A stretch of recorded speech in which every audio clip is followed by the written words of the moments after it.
Today we're going to talk about chemical equilibrium, what happens when you put stress on an equilibrium, and the experiment we did between iron 3 ions and thiocyanate ions. In this experiment, we work with disturbing a chemical equilibrium, and we work with the equilibrium reaction between iron 3 ions and thiocyanate ions. They have a chemical equilibrium that looks like this. It's a dark red color because the products, the iron thiocyanate, there is a very red color, and this is a yellow color, so it's not very visible compared to this one. But the darker the color of the solution is, the darker red it is, the more products there are, and that's this is what the solution looked like when it was at equilibrium when we first mixed it. It's a dark red color. In this experiment, we work with a dynamic chemical equilibrium. When working with equilibrium, we use K, the equilibrium constant. This is a number at equilibrium at a certain temperature. We use the equilibrium expression to find K. In the expression, we divide the concentration of the products with the concentration of the reactants. This gives us a number, we call it Q. And if Q is equal to K, then we are at equilibrium. If we increase the reactants, then Q would be,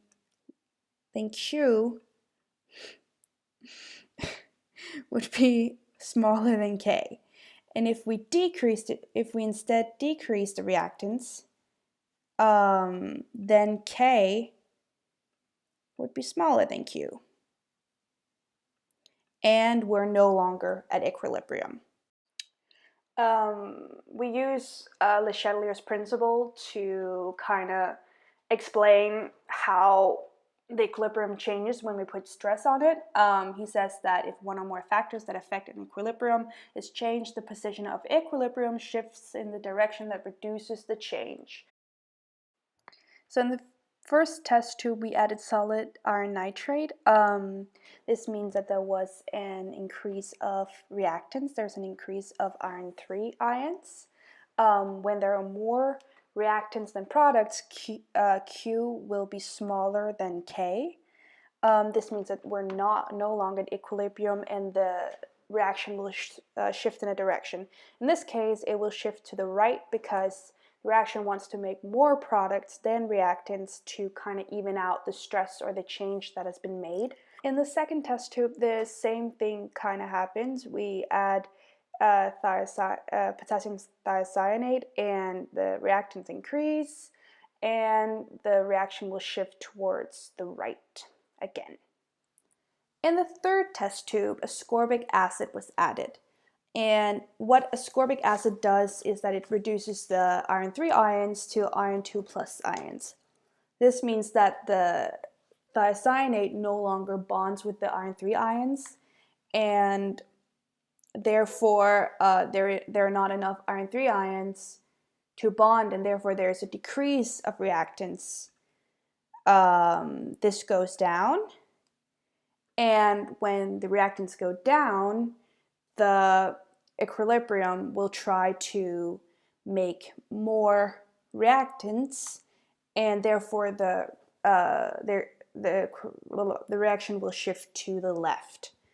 In the fourth test tube, solid silver nitrate was added, and when silver nitrate is added to the equilibrium, then it bonds with the thiocyanate and creates silver thiocyanate, which is a salt. So a precipitation reaction is occurring, and that means that again there's going to be less reactants, and the equilibrium will shift to the left again to create more reactants. This is also why it's a little bit more lighter or a little bit more yellowy. It's like a light orange because now there is less product, the dark red color. And in the other one, if we go back, you can see it's completely colorless. I think it's something to do with the amount we added, but the important thing is that it's less red or less dark red, meaning there is less product than there was before because the product is used to create more reactant. In the 5th and 6th test tube, the 7th one is just for reference. That's like that's just the equilibrium solution from before. We added some heat. In the 5th one, we had it heat up to about 50 degrees, and the 6th one was in an ice bath. So this one got colder, this one got hotter. When we do that, we change the value of K, not the value of Q as in the other ones. So when we increase the temperature of the equilibrium, the reaction will shift in the direction of the endothermic reaction. This is to the left. It wants to do this to use the heat to reduce the stress that has been made, and an endothermic reaction is an absorption of energy. And when we decrease the heat of the equilibrium, it will go in the exothermic reaction and make more products.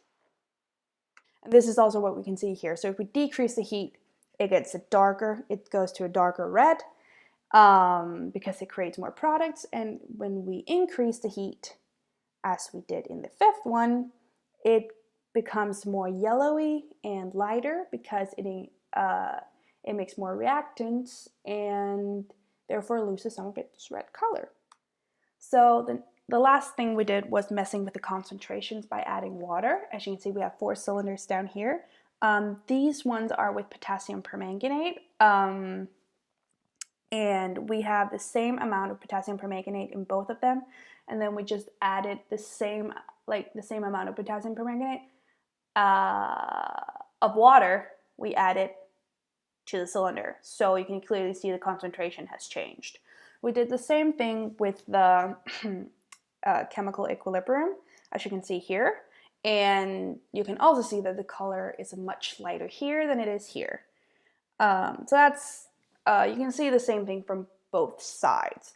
Now, what you can't see, because I don't have a picture of it, is that with the purple ones, you can't see a difference in color when you look from above, but you can when you look at the red ones. This is because the purple ones, you look at the same amount of molecules in the concentration. It's the exact same cylinder, so it's the exact same amount of molecules. When you look from this side, the surface area is a lot bigger and there's a lot more water in it, so therefore it looks a lot lighter. It's not the same amount of molecules. With the red one, when you look down in it, and you can see here, the lighter red, there is a color difference. This one is a lot lighter than this one, and this is because when you double, like if you add the same amount of water as solution you already had, you half the concentration, and when you have to half the concentration, you need to have everything up here in the the equilibrium expression. And when you have everything, you can clearly see that you get a lower amount of reactants than products. And therefore, as we know, when there are less reactants than products, the chemical equilibrium want to shift the reaction in the direction that reduces the change, therefore making more reactants, and therefore making the color a lot lighter than in this one.